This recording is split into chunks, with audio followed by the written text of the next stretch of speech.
Good morning, everybody. Welcome back to Cilinix Crypto. Hope you're all doing great and welcome to your new update here on Dogecoin. There's some interesting things going on with the order flow right here in terms of that we can potentially get a short squeeze, which is always great. I wanted to talk about the Dogecoin ETF real quick and just in general do a full market scan, full market update on the current situation for Dogecoin and what's possible. So that's what we're going to do. Most of you know these videos, but if you're new to the channel, then first of all, welcome. And I try to keep these videos short and concise, so that if you're interested in the fundamentals and the technicals for Dogecoin, you can just watch this video and have a basic concept at least of where we're going.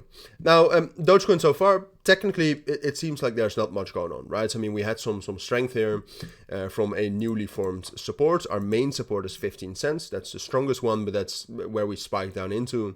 And then afterwards, it seems like we found some sort of support right here, around 16.5 and 16 cents. So that's our local bottom, but the real bottom and also the real key level where strength is coming from is that level at 15 cents. And from there, we've actually seen some strength.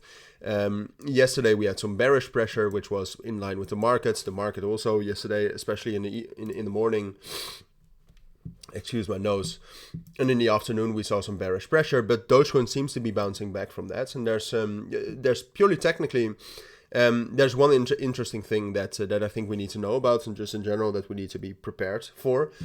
And then later on we'll talk a little bit about the ETF, because I do have some things to say about that as well, and I think there's some things you need to be ready for. But no, what we're seeing right now is that Dogecoin is in a massive downtrend.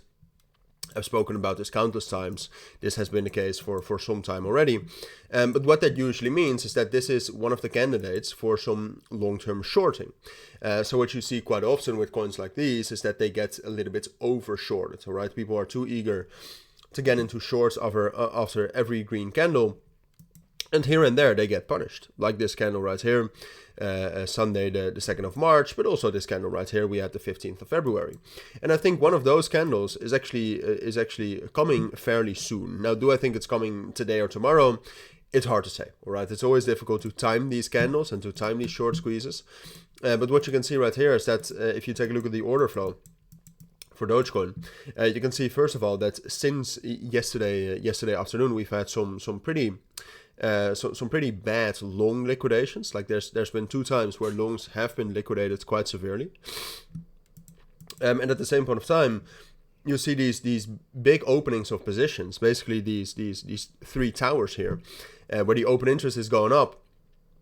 And on Saturday we had some longs being opened, but the last 2 times it was primarily shorts, all right? Especially these bigger candles right here were both with the CVD going down, all right? So that usually means that there's shorts being opened to, in this case, liquidate those longs. But what that means is that you can see we've not really had, especially since this last time, a decrease in positions after the shorts have been opened. So what, and then outside of that, we just liquidated the longs. Very often, especially at the start of the week, you see some sort of whipsaw price action where we liquidate the longs first, short second.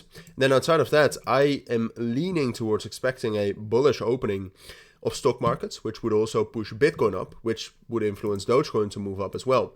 So therefore, look, I don't think Dogecoin is going to turn bullish yet. But I do think some sort of a candle like this, potentially even a bullish fake out, is going to happen soon. And I think you need to be ready for that. If you see some sort of a surge in volume, some sort of major long positions being opened, that could be indicators that short squeeze is coming. For now, until we get that, I think we'll remain stable and we'll get some bullish momentum, but no major short squeeze. And then once we actually do see those indications, I'll keep you updated as soon as I can. Then we can have a big short squeeze and potentially long at the top, or short at the top, excuse me, or long just before that. And briefly on the ETF, I wanted to talk about this a little bit longer. I'll do that in my next video. But I do think the inception of a Dogecoin ETF is something you need to be prepared for. You need to take into account. Dogecoin has one of the highest probabilities outside of Litecoin to actually get an ETF. Due to its technical similarity to Bitcoin. And I think that could be one of the main catalysts actually potentially fueling an uptrend for Dogecoin. But that's later in 2025. I'll keep you updated on that. For now, I think this is what you need to know. So thank you for watching. Take care and bye.